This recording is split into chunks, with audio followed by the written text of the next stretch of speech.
Ол кісі маған келген кезде 2022 жылы екінші әйелмен тұрады екен, екінші әйелінен 10 жастағы баласы бар.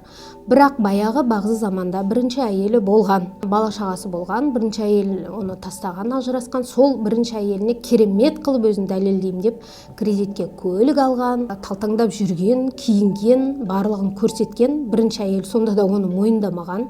Кейін ол екінші әйелге үйленеді, ол жерде жақсы тұрады, бірақ счеты бар аресте, запрет на выезд, жұмысқа тұра алмайды ресми түрде. Осындай жағдаймен келген.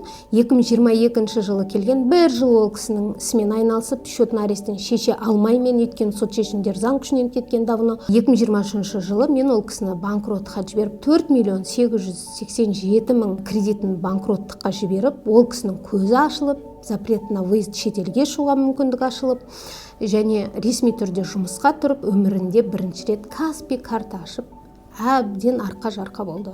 Егер сізде де бұрыннан қалып кеткен Альянс банк, Темір банк деген сүйектер ішіп қалған банктерден қалған қарыздарыңыз болса, онда менің парақшама келіңіз, сол жерде сіздерге қажетті ақпараттың барлығы бар.